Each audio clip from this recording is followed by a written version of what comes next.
Año y me ahorro 2 millones. Esperá, Y bueno, dame un minuto ¿Qué? mirá que tengo un amigo invitado que tiene unos minutos para darnos, Bueno, así hablamos de economía y después volvemos. te voy a preguntar qué va a hacer Hugo Godoy con ATE. Ahora te contesto y le contesto al amigo ruso. Por supuesto que hay salidas sin ajuste, pero bueno, Sí. son formas de ver la vida. Echevarne, buen día, ¿cómo te va? Santiago Cunio te saluda. Buen día, Santiago, ¿cómo están? Bien, muy bien. Gracias por estar ahí, como siempre. A ver, habló la ministra de Economía y dijo cosas tan contradictorias como voy a dejar de emitir, pero no voy a defoltear la deuda en pesos. ¿Se va a sacar de la lotería de los Estados Unidos? ¿Cómo funcionaría? No voy a defoltear la deuda en pesos, pero no voy a imprimir más pesos.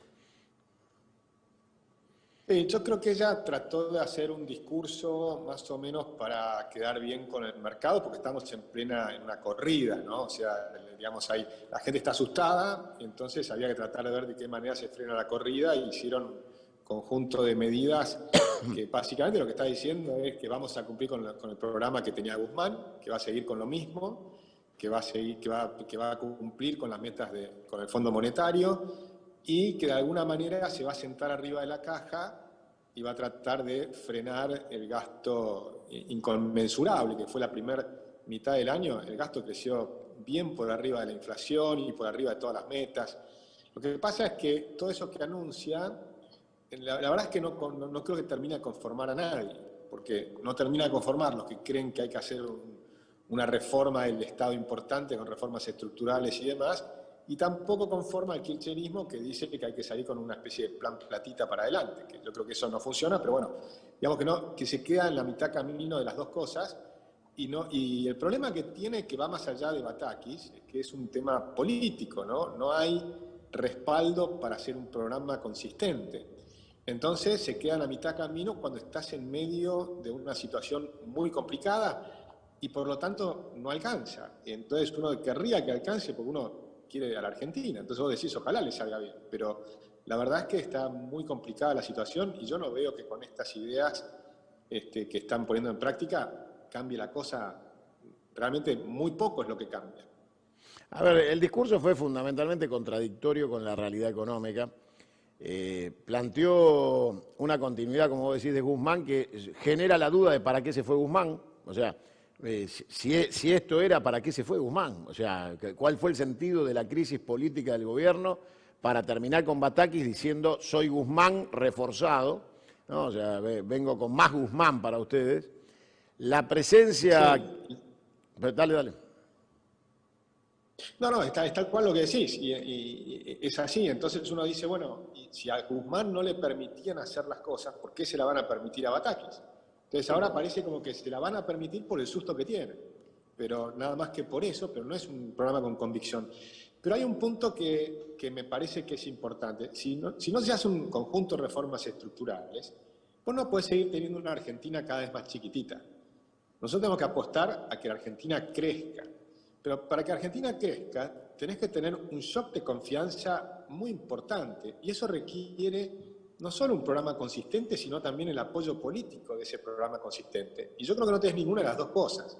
Porque vos necesitas un programa que te permita, a mi juicio, liberar al sector privado. Es decir, que el sector privado se multiplique. Si tenemos 600.000 pymes, ¿cuál es el programa que te permitiría tener 1 millón de pymes? Y además de las 600.000 actuales, que cada una salga a contratar 1, 2 o 3 empleados nuevos, de forma tal que tenés un fuerte crecimiento del sector privado. ¿Pero eso qué implica? ¿Argentina tiene posibilidades?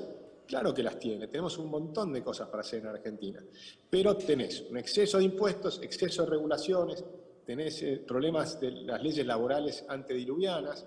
Si vos no resolvés todos esos problemas, no van a venir las inversiones. Y de hecho se siguen yendo los argentinos al exterior, no solo los argentinos. El otro día estaba haciendo un programa de televisión, el que me llevaba era un boliviano. Me pregunté, ¿cómo anda la comunidad boliviana? Y se están yendo todos, me decía. Le digo, bueno, eso es una exageración, sí, por supuesto, me dice.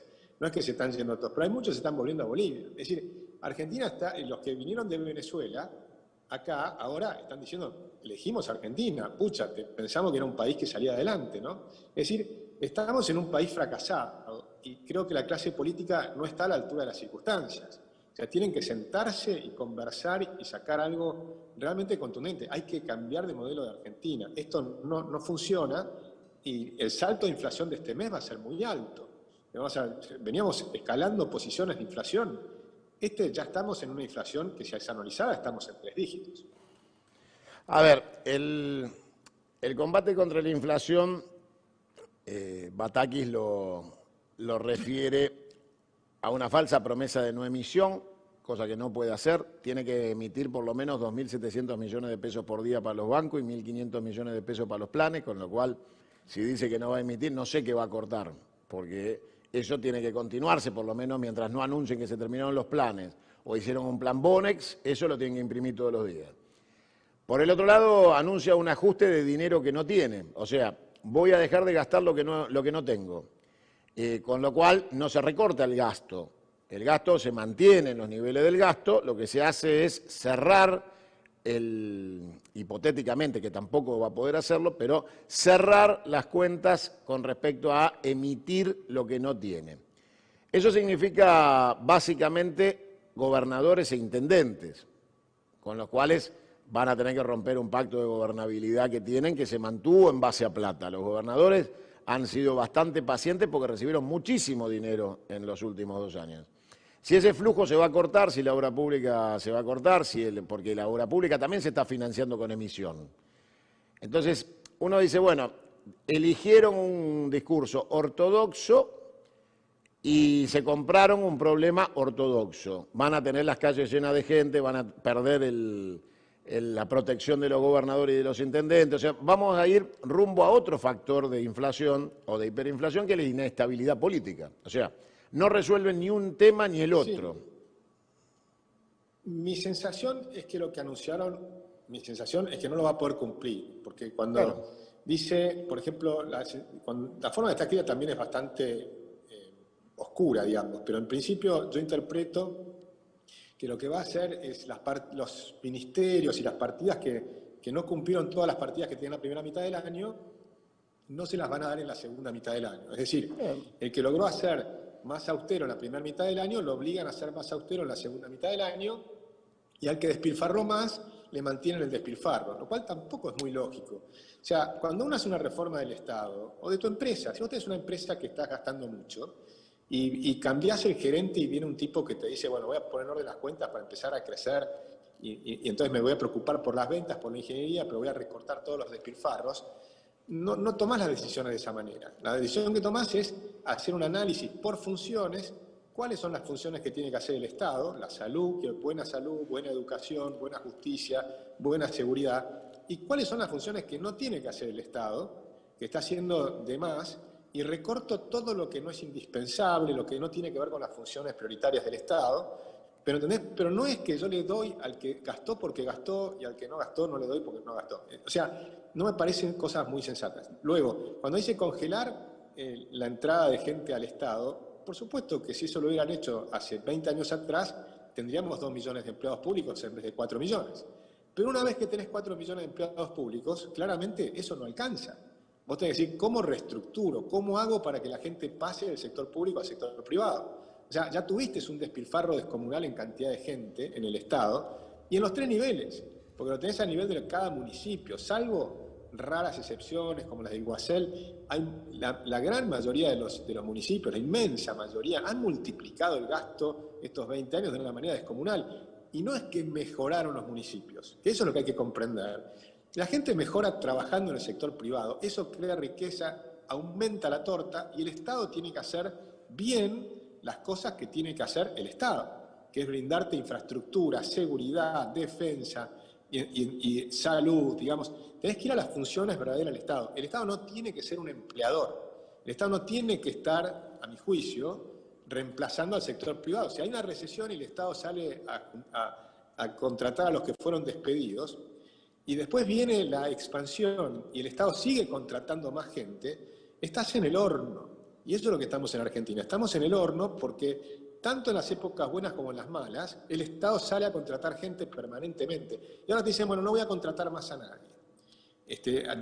Pero eso ya no alcanza. Si lo hubieran hecho hace 20 años, por supuesto hubiera sido mucho mejor. O sea, no estoy en contra de ese anuncio. Lo que estoy diciendo es, no alcanza, pero de ninguna manera. Ahora, de todas maneras es un gobierno raro porque la mayoría de las áreas del gobierno subejecutan, con lo cual es rarísimo, ¿no? O sea, tienen un altísimo nivel de gasto, pero muchas de las áreas fundamentales del gobierno subejecutan el presupuesto y eso generó incluso discusiones internas entre Cristina y Alberto de cómo se debía administrar los recursos del Estado. Ella decía hay que gastar hasta la última moneda, él era más conservador, entonces los funcionarios de él subejecutaban presupuestos que quedaban ahí, llegaba a fin de año y no se habían ejecutado. Digamos, todo es muy raro. Ahora, yo coincido con vos, el sector privado en estas condiciones no tiene ninguna posibilidad de revertir el ciclo absorbiendo la esponja de todo lo que el Estado se ha hecho cargo, digamos, que no tiene salida en este mecanismo porque el Estado está quebrado, o sea que no puede mantener ese empleo, ese ficticio empleo que ha generado, y el sector privado no tiene cómo absorberlo, con lo cual las promesas no se van a cumplir ninguna. ¿Cómo vas a cumplir con el Fondo Monetario? Le van a pedir un wiper y le van a decir, correme otra vez las metas que te firmé hace 3 meses que no voy a cumplir.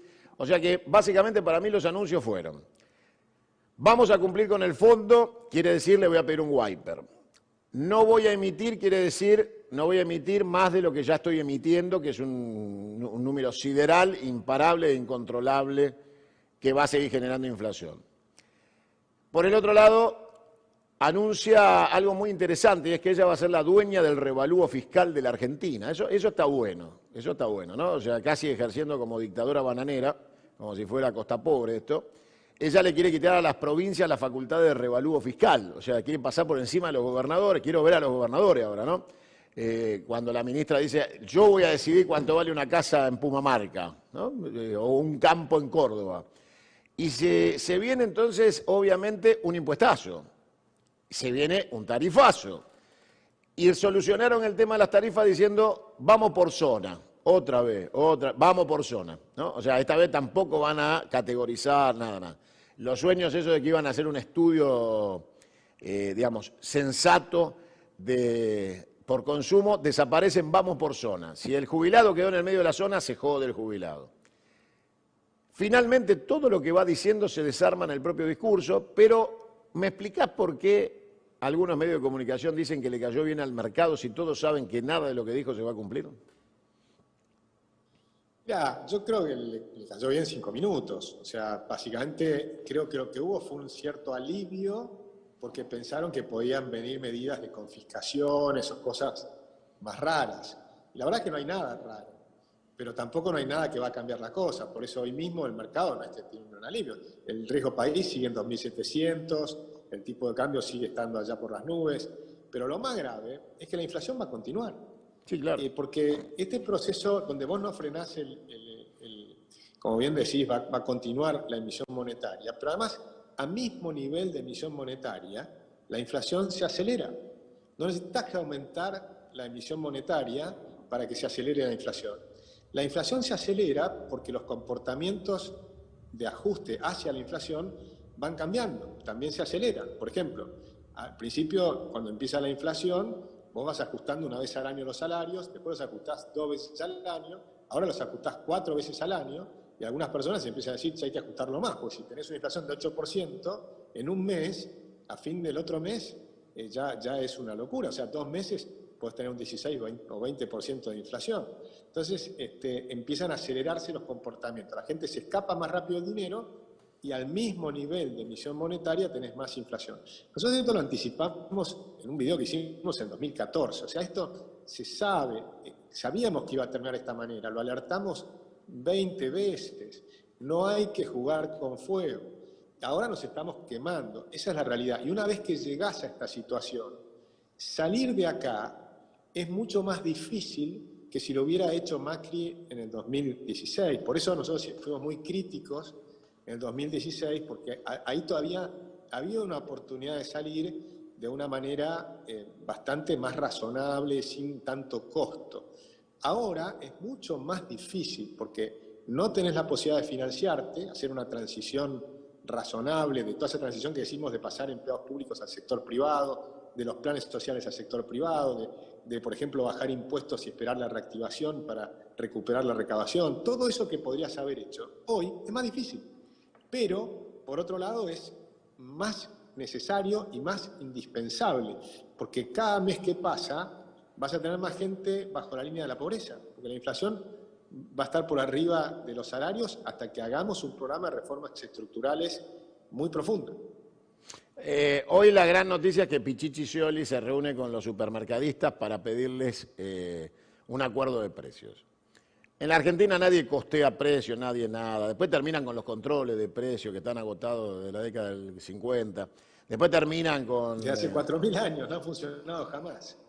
O sea, yo cada vez que escucho un título repetido tengo ganas de vomitar, ¿no? O sea, cada vez que otra vez lo mismo, vos decís, pero no puede ser. A ver, ya lo escuché, ya lo viví, ya lo pasé. Ayer yo mostraba la tapa del diario el día que Cavallo dijo déficit cero, ¿no? O sea, se ve que Bataki se miró el video de aquella época. Después del déficit cero vino intangibilidad de los depósitos, después vinieron los muertos y el helicóptero. Entonces, que Batakis, por ahí no estudió nunca, por ahí ella en el 2001 era tan chiquita que estaba, no sé, estaba jugando a las muñecas, pero ni siquiera se dio cuenta que esto lo dijo Cavallo en el 2001 antes del derrape del gobierno y el helicóptero. O sea, que los que tenemos memoria viva de la Argentina no queremos escuchar esas boludeces, decirlo de otra manera, inventate un nuevo término, buscar el diccionario si tenés algo como para dibujarla, pero decir exactamente lo mismo, exactamente lo mismo. ¿Y sabés cuándo lo dijo Cavallo? Un 12 de julio del 2001. Sí, pero ojo, igual, ojo Santiago que no dijo déficit cero, porque no apuntan a déficit cero, apuntan a cumplir las metas. Esto es mucho menos ambicioso. Esto es, sí, claro, pero digamos... Es mucho menos ambicioso. Esto es apenas un retoque, no es una cosa muy grande. Y tampoco queda muy bien definido cuáles son los puntos exactos y demás. Es decir, que es un programa minimalista, te diría. Minimalista frente a una situación minimalista muy compleja. Claro. Me hace reír. No, es que para el tamaño del problema que tenemos, las cosas no se van a solucionar así. O sea, a mí me encantaría que se solucione. ¿Viste? Todo lo que hacemos es tratar de aportar ideas para que se solucionen, pero creo que en todos los sectores, yo digo todos los sectores, tenemos que comprender que Argentina tiene que hacer las cosas más complicadas, porque no va a ser sencillo y hay que hablar con la verdad. Yo no creo en eso de vender que con una varita mágica Argentina va a andar bien. ¿Me describís la verdad? Al éxito. ¿Me describís la verdad? ¿Cómo? ¿Me haces una descripción de la verdad económica de hoy? Bueno, Argentina está quebrada, la ANSES está quebrado, el Tesoro está quebrado y el Banco Central está quebrado. Esa es la verdad. Entonces, no te prestan plata en dólares porque te rinden los bonos más de 40%. Los bonos en pesos empezaron a no poder ser colocados hace 2 meses. Entonces empezaron el Banco Central a salir a respaldar los pesos. Y mirás el Banco Central y tenés una deuda explosiva que va creciendo a un ritmo fenomenal y que ahora van a aumentar la tasa de interés. Ellos dicen que van a poner una tasa de interés que sea positiva. Y ni siquiera va a ser positiva, va a ser positiva con respecto a la inflación pasada, pero no con respecto a la inflación futura. Entonces la vas corriendo de atrás. Entonces las tasas de interés van a subir del 60, 65 al 80% anual. O sea, imagínate, tenés 5 billones de pesos de deuda del central creciendo a una tasa del 80% anual, es una pelota de nieve, pero tremendamente inmanejable. Pero encima, la inflación puede ir más alto que eso y pasar a una inflación de 3 dígitos. ¿Y ahí qué hacemos? La realidad está muy complicada, está mucho peor que el 2001. Estamos peor que el 2001 porque tenemos más del doble de empleados públicos. Tenemos 8 veces más planes sociales o más todavía. Cuando empezó el problema en el 2001, la pobreza estaba en el 22% y ahora está en el 40 y pico por ciento. Es decir que en todo lo que mirás de la Argentina hoy está mucho peor que el 2001.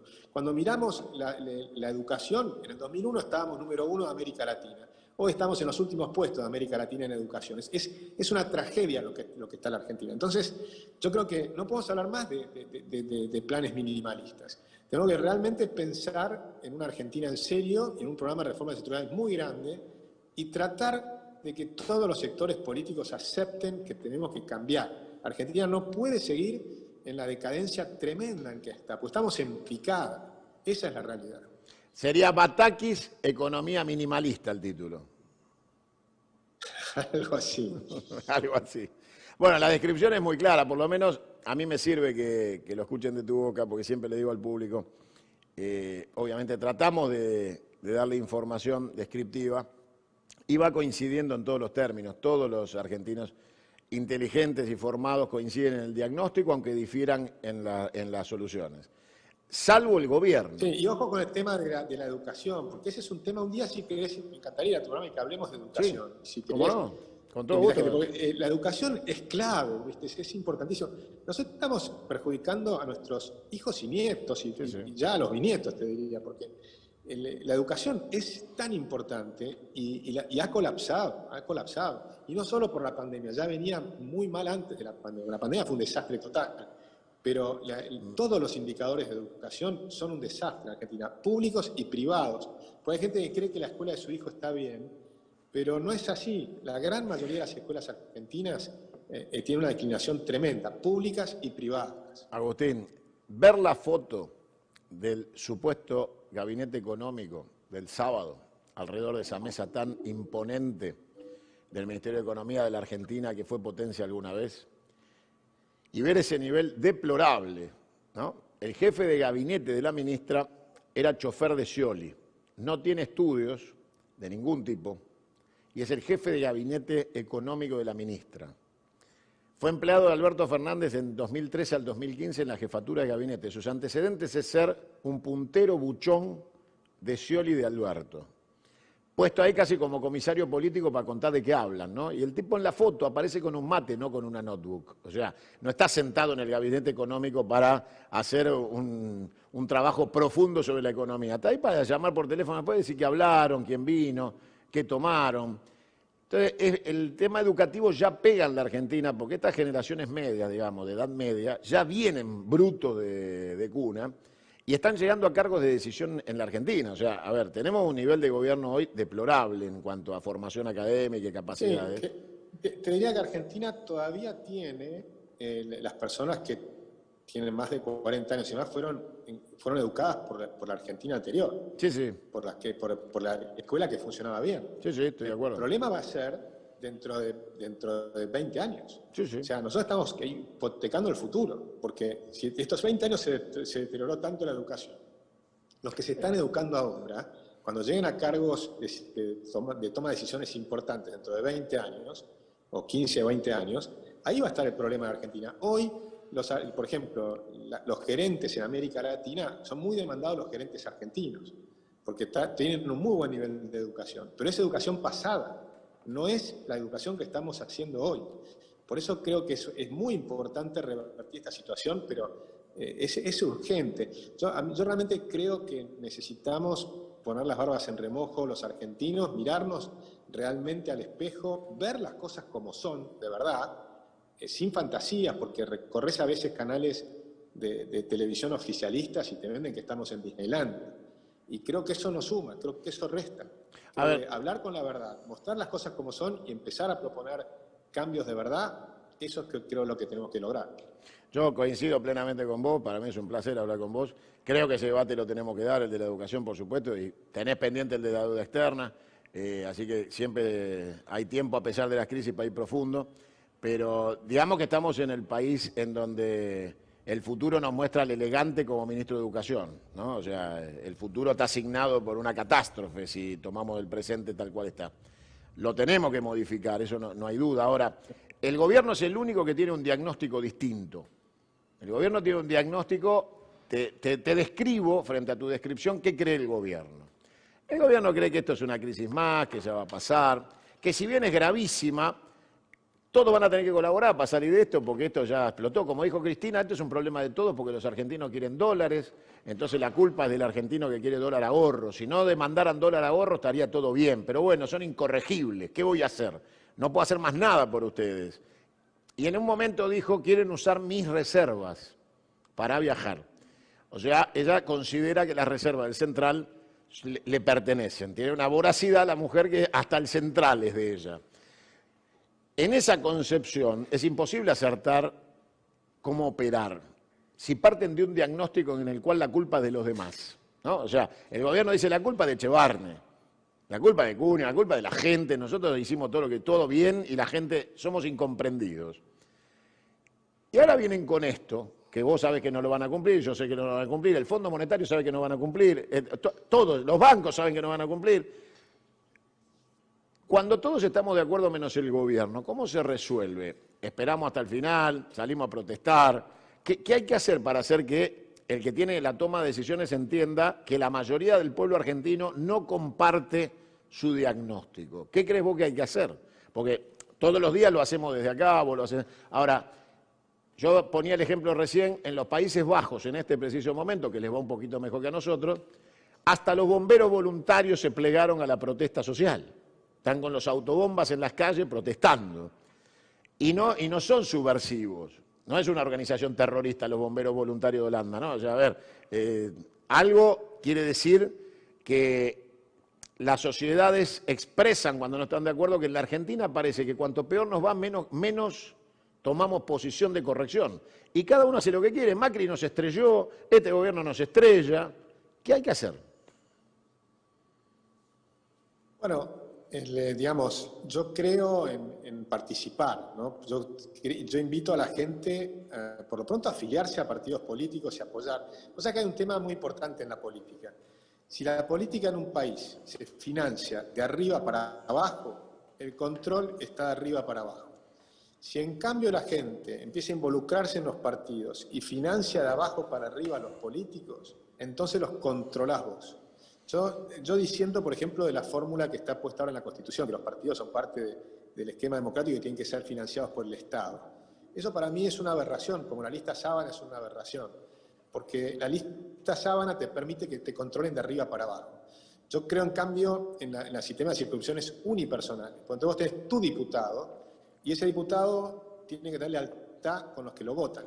En cambio, hoy los diputados tienen lealtad con el que lo elige. El que lo elige al diputado no es el pueblo, sino que es el líder de la lista. Entonces hay todo un problema político de muy mala organización política en Argentina. Y todos los países que tienen este sistema de lista sábana funcionan mal. Y funcionan mejor donde los diputados realmente responden al pueblo. Pero entonces eso significa que el pueblo es el que los elige, los vota y los conoce.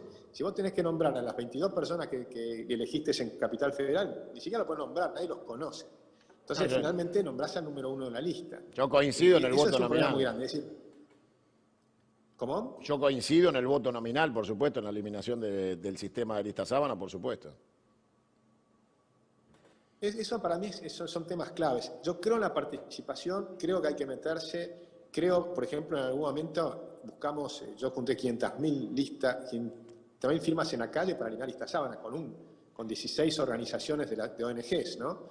Pero después los diputados archivaron el artículo, por más que la Constitución decía que lo tenían que tratar, porque llevamos la cantidad suficiente de firmas.